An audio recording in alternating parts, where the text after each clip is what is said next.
Assalamualaikum and welcome back to English with Mina. So in previous video we discussed poet introduction, background of the poem and detailed summary. So in this video we will discuss the detailed explanation of stanza. So let's start. Behind her, single in the field, yon solitary highland lies, reaping and singing by herself. Stop here or gently pass. Alone she cuts and binds the grain, and sings a melancholy strain. Oh, listen, for a well profound is overflowing with the sound. The, the poem began with the poet asking the reader to look carefully to a young Scottish girl called a Highland lass who is working alone in the field. She is harvesting ripe crops with complete dedication.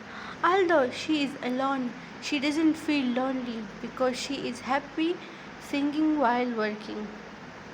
Wordsworth is immediately attracted by both of her simplicity and her beautiful voice. He tells everyone either to stop and quietly listen to her song or walk away silently without disturbing her. This request shows that poet's deep respect for her peaceful movements and beauty of her music. The girl cut the crops and tied them in a bundle while continuously singing a melancholy or sad song. The poet doesn't know why the song is sad, but its emotional tone deeply touches him. The last two lines emphasize the power of her voice. The valley is so quiet that her sweet singing seemed to fill every corner of it. The phrase "the well profound is overflowing with the sound" is the example of hyperbole because the poet exaggerates the effect of her singing to show how enchanting it is. This stanza introduces the main character and establishes a peaceful rural setting. It also highlights one of the Wordsworth's central romantic ideas that ordinary people and simple movement in a nature possess extraordinary beauty. So let's move toward the second stanza.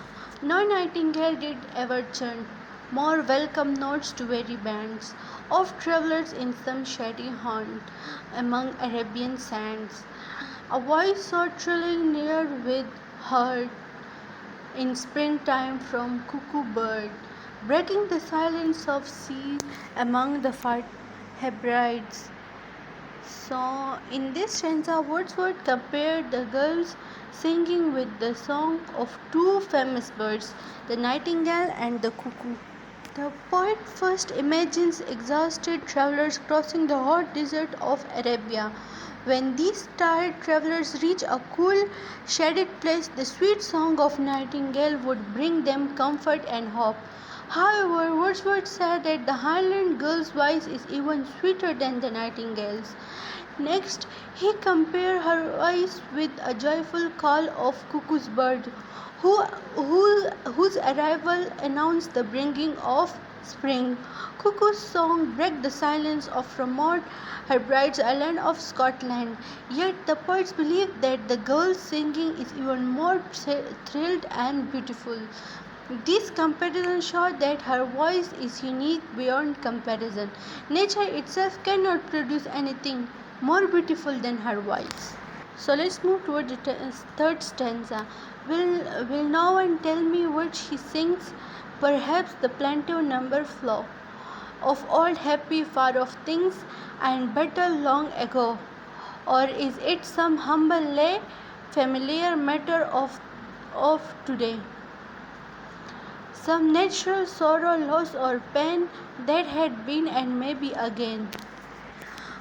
Although the poet is deeply moved by the girl singing, he cannot understand her language because she is singing in a Scottish language. Curious about its meaning, he began imagining different possibilities. Perhaps she is singing about ancient wars, heroic battles or tragic historical events that happened long ago. The phrase old happy far off things suggests memories filled with sadness and suffering. Another possibility is that she is thinking about ordinary experiences of daily life. She may be expressing common human emotions such as love, separation, disappointment, hardship, or grief. The poet finally concludes that whenever the subject may be, the emotions expressed in her song are universal. Pain, loss, and sorrow are experiences shared by all human beings across different countries, cultures, and generations. This show that music can communicate emotion even when words are not understood. So let's move toward the fourth and the last stanza. Whatever the theme, the maiden sang, as if her song could have no ending. I saw her singing at her work and o'er the sickle bending. I listened motionless and still, and I mount up the hill. The music in my heart I bore, long after I was heard no more. So, in the final stanza, the poet admires that he never discovered the true meaning of girl's song. However, he realizes that understanding the word is not important. The beauty and emotion of the music are enough to leave a lasting impression.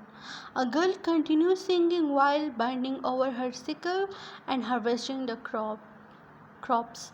She sings so naturally that her voice seems endless. The poet stands completely still, listening with full attention. He doesn't interrupt or distract her, but because he wants to enjoy every moment of beautiful melody. Eventually, he leaves the field and climbs the nearby hills. Although the actual singing fades away, and he walks farther, its memory remains alive in his heart.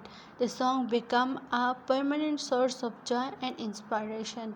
The final emphasize uh, the final line emphasizes one of the Wordsworth's most important ideas.